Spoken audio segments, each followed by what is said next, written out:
ஆனந்த்பூர் கிராமத்துல நதிக்கு நடுவுல ஒரு பிரசித்தமான கோவில் இருந்தது. இந்த கோவிலுக்கு வெளியில வெங்கட் ஒரு சின்ன ஸ்டால் வச்சிருந்தாரு. இந்த ஸ்டால்ல அவர் இட்லி, வடை, அப்புறம் தோசை வியாபாரம் பண்ணிட்டு இருந்தாரு. கோவில தரிசிக்க வர பக்தர்கள் வெங்கட்டோட கடையில தான் டிஃபன் சாப்பிடுவாங்க. அண்ணா, ஒரு மசால் தோசை கொடுங்க, அப்புறம் 2 பிளேட் சாம்பார் வடை கொடுங்க. நீங்க உட்காருங்க சார், இதை கொண்டு வரேன். வெங்கட்டோட மனைவி தோசை செஞ்சு கொடுப்பா.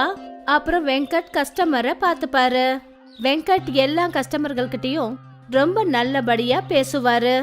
ஜனங்களுக்கு வெங்கட்டோட தோசை ஸ்டால்ல தோசை சாப்பிட்றது ரொம்ப பிடிக்கும். இங்க பாருங்க அண்ணே, எனக்கு ஒரு 2 தோசை கொடுங்க. கண்டிப்பா அண்ணே, இதோ கொடுக்கறேன், நீங்க உட்காருங்க, நல்லா சூடா கொடுக்கறேன். வெங்கட்டும் பூஜாவும் சேர்ந்து ஒன்னா வேலை செய்வாங்க. அதனால அவங்க வியாபாரமும் நல்லா நடந்தது. 2 பேரும் அவங்க வியாபாரத்துல ரொம்ப சந்தோஷமா இருந்தாங்க. கண்ணா, வாங்க வாங்க பாபா, வாங்க, நீங்க உட்காருங்க, நான் உங்களுக்கு ஏதாவது கொண்டு வந்து தரேன்.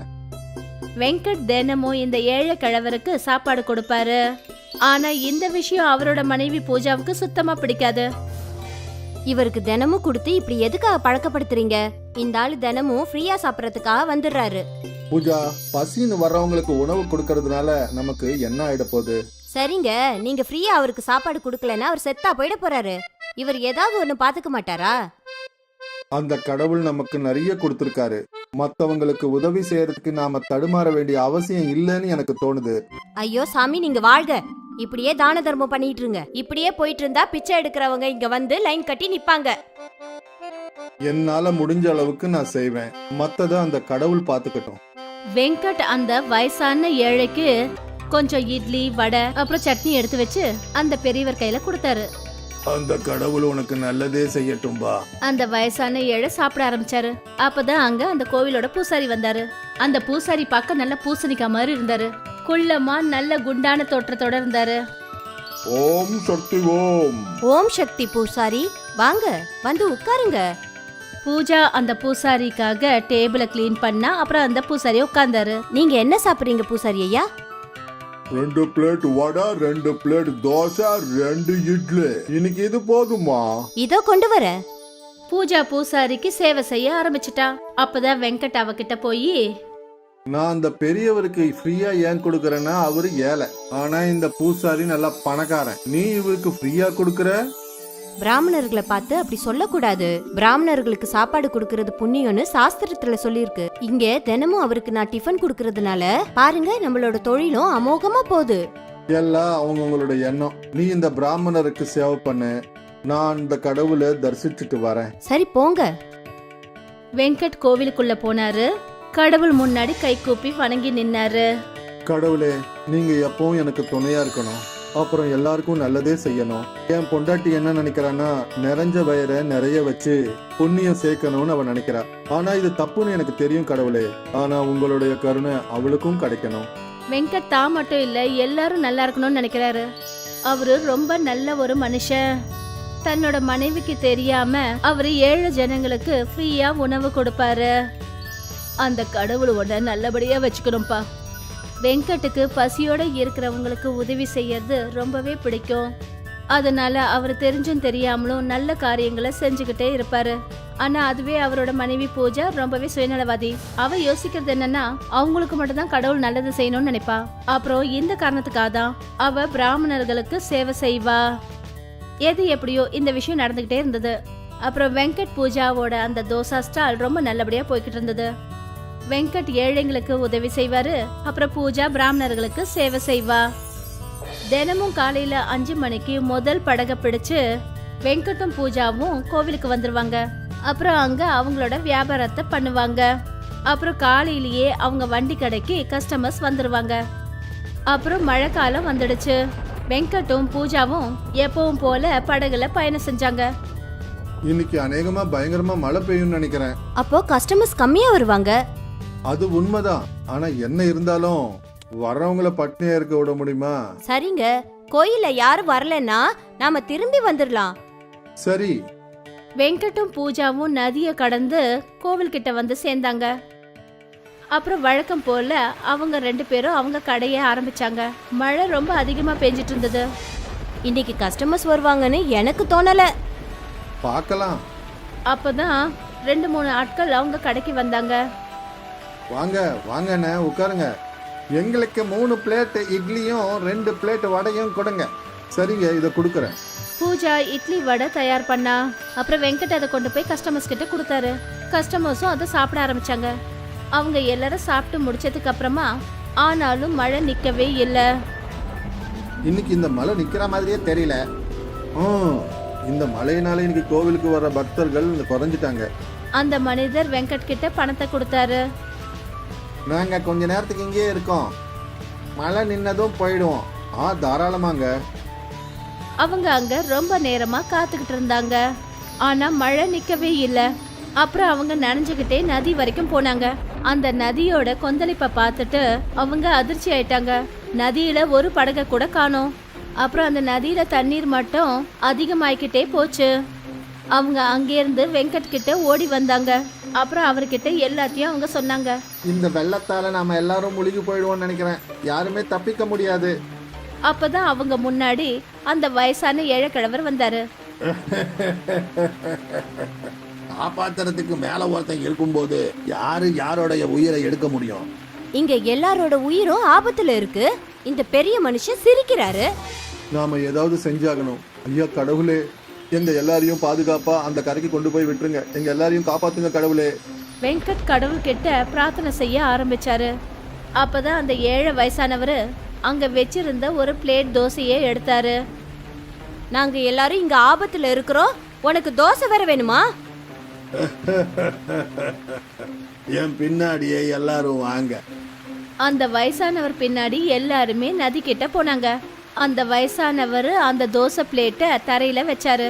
அப்புறம் தன்னோட கண்களை மூடிக்கிட்டாரு. அப்புறம் மாயமா அந்த தோசையோட அளவு ரொம்ப பெருசாச்சு. அந்த தோசையோட அளவு எவ்வளவு பெருசாச்சுன்னா ஒரு பெரிய படகு போல பெருசா இருந்தது. அங்க நின்னுட்டு இருந்தவங்க எல்லாரும் அதிர்ச்சி ஆயிட்டாங்க. இது மாய பெரிய தோசை படகு. இந்த நதியை ரொம்ப சுலபமா கடந்து போயிடும். நீங்க எல்லாரும் இதுல உக்காந்துக்கங்க. எல்லாரும் அந்த படகுல உட்காந்துக்கிட்டாங்க. ஆனா அந்த பெரியவர் இல்ல. நீங்களும் வாங்கய்யா. இல்லப்பா கண்ணா, என்ன காப்பாத்த மேல ஒருத்தன் இருக்கான். நீங்க எல்லாம் போங்க. அந்த பெரியவர் சைகை காட்டின உடனே அந்த பெரிய தோசை படகு தண்ணியில மிதக்க ஆரம்பிச்சது. அந்த நதியில பெரிய பெரிய அலைகள் வந்தும் அந்த தோசை படகு எதுவும் பண்ண முடியல. அது உள்ள உட்கார்ந்திருந்த எல்லாருமே பாதுகாப்பா இருந்தாங்க. அவங்க எல்லாரும் அக்கறைக்கு போய் சேர்ந்துட்டாங்க. எல்லாரும் கடவுளுக்கு நன்றியை சொன்னாங்க. அப்புறம் அவங்க படகை விட்டு இறங்கினதும் அந்த பெரிய தோசை படகு தண்ணிக்குள்ள முழுகிடுச்சு. இன்னைக்கு வெங்கட்டோட சேர்ந்து நிறைய பேர் ஒரு அற்புதத்தை பார்த்தாங்க. அதுதான் பெரிய தோசை படகோட அதிசயம். அநேகமா வெங்கட் செஞ்ச நல்ல காரியங்கள் தான் அவங்கள அந்த மாய பெரிய தோசை படகு காப்பாத்த வந்துச்சு. ராமு அண்ணா கர்நாடகால இருந்து மும்பை சிட்டிக்கு வேலையை தேடி வந்தாரு. ஆனா அவரு படிக்காத காரணத்தினால அவருக்கு எந்த ஒரு வேலையும் கிடைக்கல. அப்புறம் அவருக்கு ரொம்ப கவலையாயிடுச்சு. வேலை தேடி தான் நம்ம இவ்வளோ பெரிய நகரத்துக்கு வந்திருக்கோம். இங்கே வந்து எவ்வளோ இடத்துல வேலையோ தேடி பார்த்தாச்சு. அங்கே இங்கேன்னு வேலை தேடி தேடி எனக்கு உயிரே போயிடுச்சு. இது நல்லா ஞாபகம் வச்சுக்க, சரியா? ஏனுங்க, கொஞ்சம் பொறுமையா இருங்க. நிச்சயமா ஏதாவது ஒரு வேலை கிடைக்குமுங்க.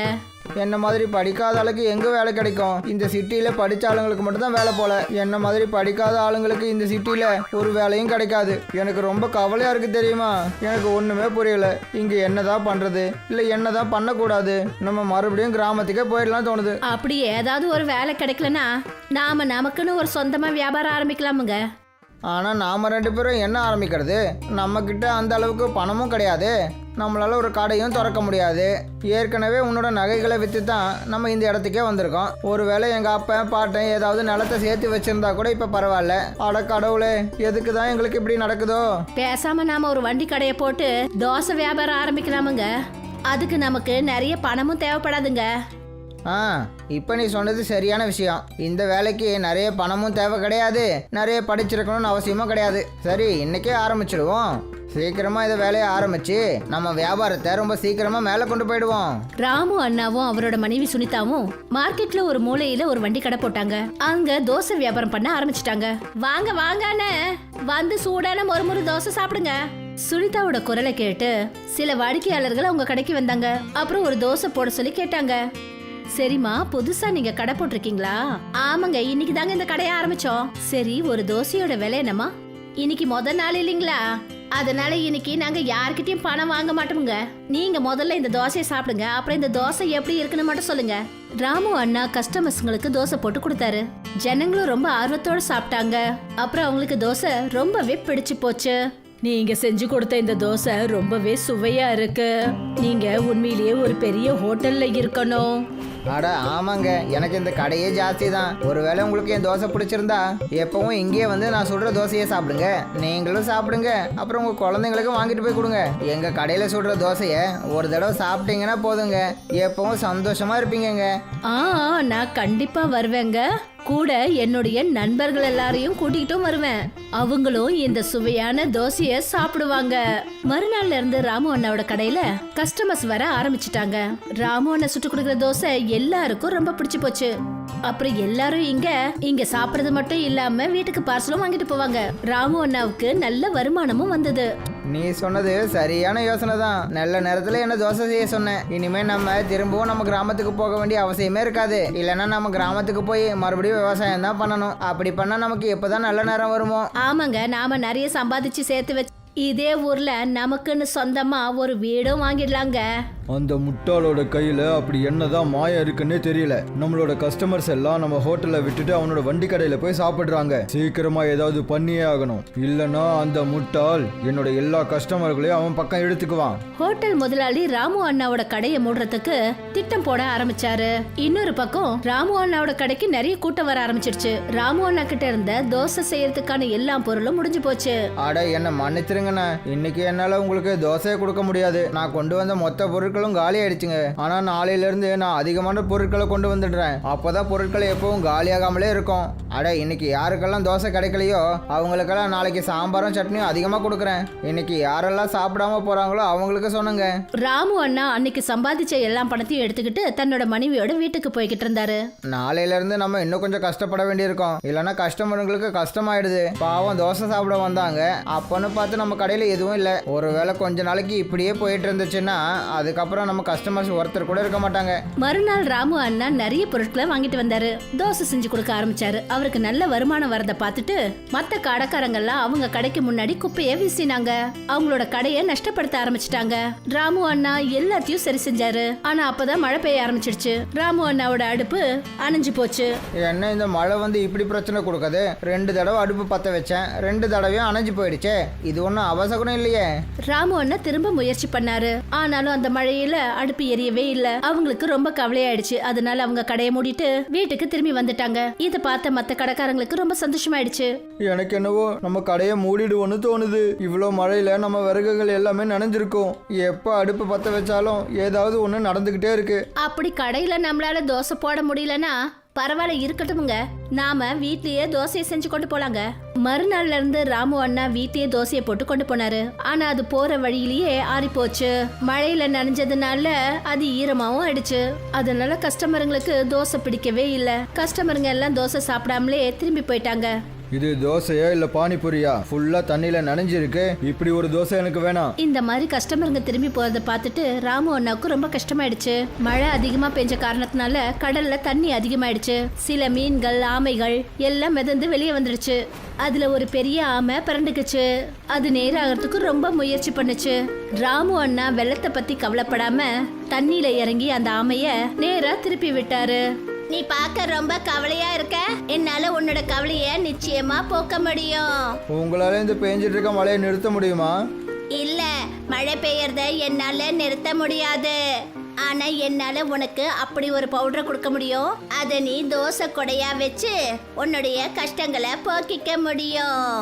ஆனா தோசை கூட மழையில நனைஞ்சு வீணா போயிடுமே. நீங்க என்ன வச்சு காமெடி கிமெடி ஒன்றும் பண்ணலையே. ஆமா, தன்னோட கவச்சத்துல இருந்து ஒரு பேக் நிறைய பவுடரை ராமு அண்ணா கிட்ட கொடுத்தது. இந்தா சமுத்திர தெய்வங்களால கொடுக்கப்பட்ட ஒரு மாய பவுடர். இந்த பவுடர் மூலமா என்னோட கவச்சம் எப்படி இவ்வளவு உறுதியா இருக்கோ அதே மாதிரி உன்னோட தோசையும் நல்ல உறுதியாவும் சுவையாவும் இருக்கும். ராமு அண்ணா ஆமா கிட்ட இருந்து அந்த மாய பவுடரை வாங்கினாரு. வீட்டுக்கு போய் அவர் தோசை செஞ்சு அந்த தோசை மேல இந்த பவுடரை தூவினாரு. அதனால தோசை ரொம்ப உறுதியாயிடுச்சு. சுனிதா அந்த தோசைய தச்சு ஒரு கொடையா மாத்தினா. அப்புறம் அதுல மர ஹேண்டில ஃபிக்ஸ் பண்ணா. இப்ப ராமு அண்ணா தோசை கொடைய வச்சுக்கிட்டு வண்டி எடுத்துட்டு போனாரு. வாங்க வாங்க வாங்க, தோசை சாப்பிடுங்க, அப்புறம் கொடைய கிஃப்டா வாங்கிக்கோங்க. ஏன் அண்ணன், இது என்ன ஆஃபர்? தயவு செஞ்சு எனக்கும் கொஞ்சம் சொல்லுங்களேன். இருங்க, நான் சொல்றேனுங்க. அப்படி நீங்க ஒரு தோசை சாப்பிட்டீங்கன்னா உங்களுக்கு நாங்க ஒரு தோசை கூட கொடுப்போங்க. அப்புறம் நீங்களும் தான் பாக்குறீங்க மழை எம்பிட்டு வேகமா பெய்யுதுன்னு. தோசை சாப்பிடறதுக்காக நீங்க வீட்ல இருந்து புதுசா ஒரு குடலை எடுத்துக்கிட்டு வர வேண்டிய அவசியம் இருக்காதுங்க. அடேங்கப்பா, இது உண்மையிலேயே ஒரு நல்ல ஆஃபர் தான். தோசையை சாப்பிடுங்க, அப்புறம் உங்களை மழையில இருந்தும் காப்பாத்திக்கோங்க.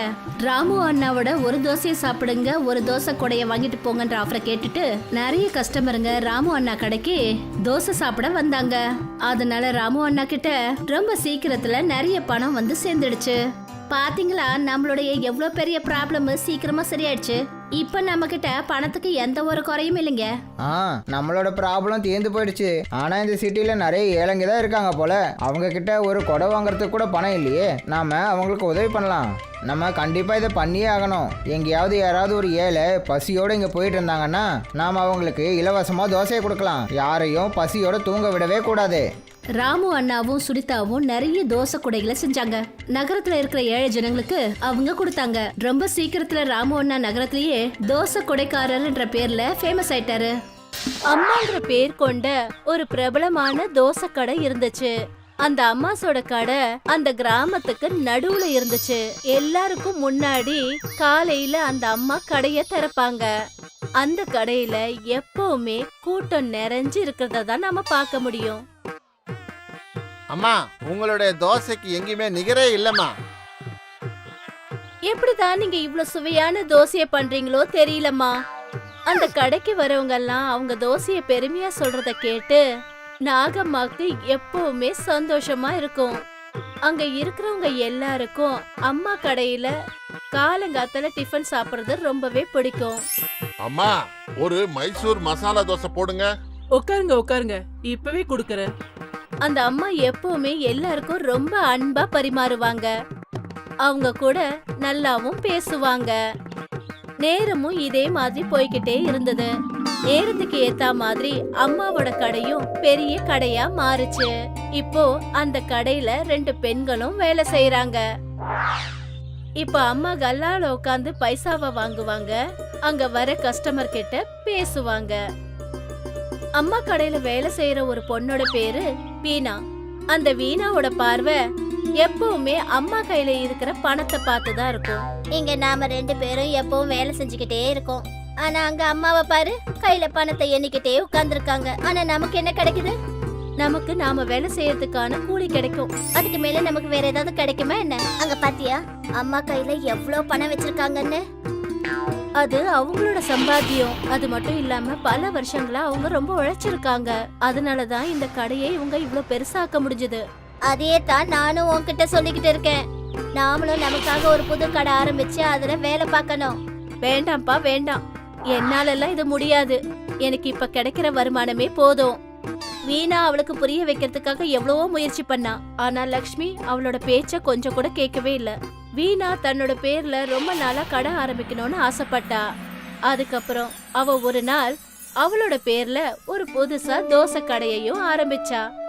அம்மா கடையில தோசை 10 ரூபாய், ஆனா வீணா 8 ரூபாய்க்கு தோசைய விற்க ஆரம்பிச்சா.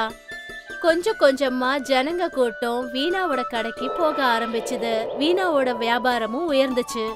அத பார்த்து வீணாவுக்கு ரொம்ப சந்தோஷமா இருந்தது. ஆனா கூடிய சீக்கிரத்திலேயே அவக்குள்ள ஒரு திமிரு ஏற்பட்டுச்சு. ஆனா அம்மா ரொம்பவே அமைதியா இருந்தாங்க. அவங்க கஸ்டமர் கிட்ட ரொம்ப பாசமா பேசிக்கிட்டு இருப்பாங்க. ஆனா வீணாவுக்கோ திமிரு ரொம்ப அதிகமா ஆயிடுச்சு. அக்கா, ஒரு மசாலா தோசை கொடு. கொடுக்கறேன், ஆனா 10 நிமிஷம் அதுக்காக நீ வெயிட் பண்ணணும். சரிக்கா. வீணா தன்னோட கஸ்டமரை எப்ப பார்த்தாலும் ரொம்ப நேரம் காக்க வைப்பா. இந்தா நீ கேட்ட மசால் தோசை. அக்கா, கொஞ்சம் சட்னி கொடுங்க. அதான் போட்டிருக்கல, நீ கேட்டிருக்க சட்னி இன்னும் எவ்வளவு போடுவாங்க? இதே மாதிரி கஸ்டமர் எல்லார்கிட்டயும் வீணா ரொம்ப வெறுப்பாவே பேசிக்கிட்டு இருந்தா. கொஞ்ச நாள்லயே வீணாவோட திமிரு ரொம்ப அதிகமாயிடுச்சு. அவ என்ன நினைச்சான்னா அவன் நினைக்கிறத முடிக்க முடியும்னு நினைச்சா. ஏன்னா கஸ்டமர் அவகிட்ட தான் வருவாங்கன்னு நினைச்சா. ஏன்னா நான் கம்மியான விலையில தோசை விக்கிறதுனால எல்லா கஸ்டமரும் இந்த கடைக்கு தான் வருவாங்க. தினமும் காலையில 6 மணிக்கெல்லாம் இந்த கடையை திறந்து நான் ரொம்ப சோர்வாயிட்டேன். ஒரு வேலை பண்ணலாம், நாளையில இருந்து 7:30 மணிக்கு கடையை திறப்போம். கடையில வந்து கஸ்டமர் வெயிட் பண்ணிட்டு இருந்தா எனக்கு என்ன வந்தது? அப்பதான் என்னால நிம்மதியா தூங்க முடியும். மறுநாள் காலையில தினமும் போல அம்மாவோட கடைய திறந்து வச்சாங்க. ஆனா வீணாவோட கடை மூடி இருந்துச்சு. இத பார்த்ததும் எல்லா கஸ்டமர்ஸும் அம்மாவோட கடைய நோக்கி போனாங்க. தன்னோட கடையில வந்த கூட்டத்தை பார்த்து அம்மா என்ன யோசிச்சாங்கன்னா, அவங்க கடையில தோசைய 8 ரூபாய்க்கு மாத்திட்டாங்க. 7:30 மணிக்கு வீணா தன்னோட கடைய திறந்தா. ஆனா எப்போ கஸ்டமர்ஸ் அவ கடைய நோக்கி போனாங்களோ அந்த 2 கடையில தோசையோட விலைய பார்த்து, அட அம்மா கூட விலைய குறைச்சிட்டாங்க. அம்மா கிட்ட தோசையை சாப்பிட்டு ரொம்ப நாளாச்சு. அப்புறம் அந்த நாள் முழுக்க கஸ்டமர்ஸோட வருகை அம்மாவோட கடையில தான் இருந்துச்சு. ஆனா வீணாவோட கடையில பார்த்தா 1 இல்ல 2 கஸ்டமர்ஸ் தான் வந்தாங்க. வீணா மனசுக்குள்ளேயே புரிஞ்சுகிட்டு இருந்தா. அதனால வந்த கஸ்டமர் மேல எரிஞ்சு விழுந்துகிட்டே இருந்தா. உன் தோசை எனக்கு இன்னும் வேணாம், நீயே சாப்பிடு. எல்லா கஸ்டமர்ஸும் அம்மா கடைக்கு போக ஆரம்பிச்சாங்க. இன்னைக்கு அம்மா ரொம்ப சந்தோஷமா இருந்தாங்க. ஏன்னா மறுபடியும் ஒரு முறை அவங்களோட வியாபாரம் ரொம்ப நல்ல முறையில நடந்துச்சு. ஆனா வீணாவோ ரொம்ப போராமப்பட்டு அம்மாவை திட்டிக்கிட்டே இருந்தா. குழந்தைங்களா, இந்த கதையில அம்மா எதுவுமே பண்ணல. ஆனா வீணாவுக்கு இருந்த திமிரால நல்லா போயிட்டு இருந்த கடை நஷ்டத்துல போக ஆரம்பிச்சது. ஒருவேளை வீணா ஆரம்பத்துல இருந்தே ஜனங்க கிட்ட அன்பாவும் பண்பாவும் நடந்துகிட்டு திமிர காட்டாம இருந்திருந்தா இன்னைக்கும் அவளோட வியாபாரம் நல்ல முறையில நடந்திருக்கும். அதனாலதான் சொல்லுவாங்க, திமிரு மட்டும் இருந்துச்சுன்னா நாம வாழ்க்கையில முன்னேறவே முடியாது.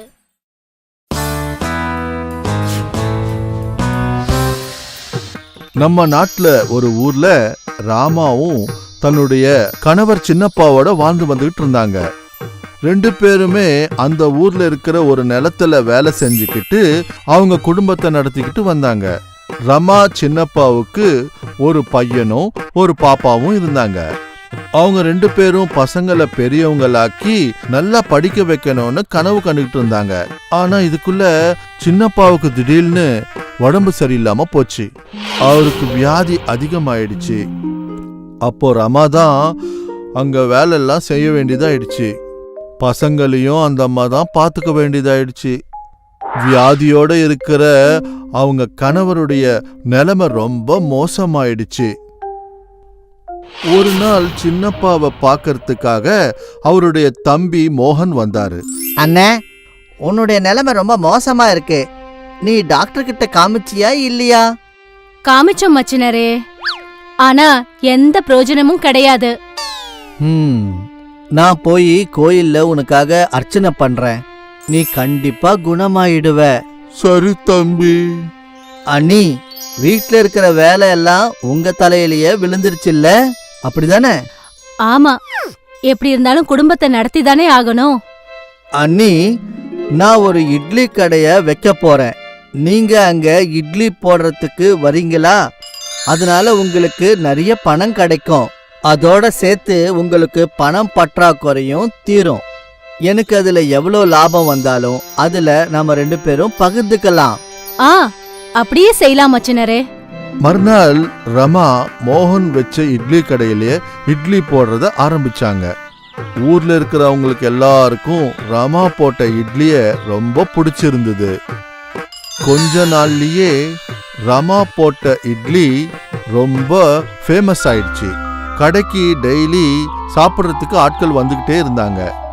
ரமாவும் மோகனும் ரொம்ப சந்தோஷப்பட்டாங்க. ஏன்னா 2 பேருக்கும் லாபம் பெருகிக்கிட்டே போச்சு. வந்த லாபத்தை வச்சு ரமா சின்னப்பாவுக்கு நல்ல வைத்தியம் செஞ்சாங்க. கொஞ்ச நாள்லயே சின்னப்பா முன்னாடி மாதிரியே நல்லபடி குணமாயிட்டாரு. இப்படி 2 மாசம் கழிஞ்சது. ரமா மோகன் வச்ச கடையில ஜனம் வந்துகிட்டே இருந்தாங்க. அப்போ ரமாவுக்கு ஒரு யோசனை வந்தது. இங்க இத்தனை பேர் நான் செய்யற இட்லிக்காக தானே வராங்க. அப்படின்னா எனக்கும் நிறைய லாபம் வரணும்ல. மோகன் பொருட்களை மட்டும்தான் வாங்கிட்டு வந்து தரான். வரவங்க எல்லாருக்கும் இட்லிய கட்டி கொடுக்கறான். அப்படி இருக்கும்போது எனக்கு சமமா அவனுக்கு லாபம் வரக்கூடாது இல்லையா? அன்னைக்கு சாயந்தரம் 2 பேரும் லாபத்தை பங்கு போடும்போது அப்போ மச்சினரே, இட்லி எல்லாத்தையும் நான் தானே தயார் பண்ணி கொடுக்கறேன். நான் செய்யற இட்லி அவ்வளவு நல்லா இல்லனா உங்களுக்கு இந்த அளவுக்கு லாபம் வரக்கூடாதுல்ல? அது உண்மைதான் அண்ணி. நீங்க போடுற இட்லி உண்மையிலேயே ரொம்ப நல்லா இருக்கு. அப்படி பாத்தீங்கன்னா உங்களை விட லாபம் எனக்கு தானே அதிகமா கிடைக்கணும்.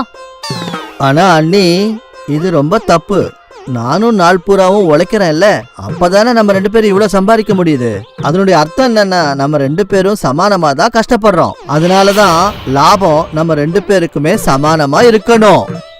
இல்ல மச்சினரே, நீங்க தப்பா பேசுறீங்க. அது உண்மையா இருந்தா நாளையில இருந்து வேற ஒருத்தவங்கள இட்லி போடுறதுக்கு தேடிக்கோங்க. ரமா மோகனோட சண்டை போட்டுக்கிட்டு தன்னுடைய வீட்டுக்கு போயிட்டா. 2வது நாள் அந்த ஊர்ல 2 இட்லி கடைங்க வந்தது. அதுல ஒன்னு ரமாவுடைய கடை. அந்த கடையில ரமா தான் இட்லி போட்டுக்கிட்டு இருந்தா, அவளே வித்துக்கிட்டு இருந்தா.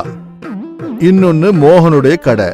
இப்போ அங்க வேறொரு பொம்பளை இட்லி தயார் பண்ணிக்கிட்டு இருந்தாங்க. ரமா வச்ச புது கடைய பார்த்து மக்கள் எல்லாருமே அந்த கடைக்கு போக ஆரம்பிச்சாங்க. ஆனா ரமா ஒண்டியா இருந்ததுனால அத்தனை பேரை அவளால சமாளிக்க முடியல. கடைசியில அவ சோர்ந்து போயிட்டா. ஊர்ல இருக்கிறவங்க எல்லாம் மோகன் கடைக்கே போயிட்டாங்க. ஏன்னா மோகன் எப்பவும் போலவே வர்றவங்களுக்கெல்லாம் அழகா இட்லி வச்சு கொடுத்துக்கிட்டு இருந்தான். இப்படியே சில நாட்கள் கழிஞ்சு போச்சு. பார்த்துக்கிட்டே இருக்கும்போதே ஜனங்கள் எல்லாரும் மோகன் இட்லி கடைக்கு போய் இட்லி சாப்பிட ஆரம்பிச்சாங்க. அப்போ ரமா ஒண்டியா உட்கார்ந்துக்கிட்டு கடையில வருத்தப்பட ஆரம்பிச்சா. ஐயோ, நான் எதுக்காக இந்த மாதிரி பண்ணேன்? நான் நினைச்சேன் இட்லி பண்றவங்க தான் பெரிய ஆளுன்னு. ஆனா அப்படி கிடையாது. மோகன் வரவங்க எல்லார்கிட்டயும் நல்லா நடந்துக்கிறான். நான் மோகன் கூடவே இருந்திருந்தா இந்நேரம் நான் நிறைய காசு சம்பாதிச்சிருக்கலாம்ல. யாருமே நான் செஞ்ச இட்லிய திரும்பி கூட பார்க்கல. ரமாவுக்கு அவளுடைய இட்லி மேல ரொம்ப தலகணமா இருந்தது. ஆனா அது இப்போ மாறி போச்சு. அதுக்குதான் இப்படி சொல்லுவாங்க, தலகணம்ன்றது கண்ணாடி மாதிரி, அது என்னைக்காவது உடைஞ்சு போகலாம்.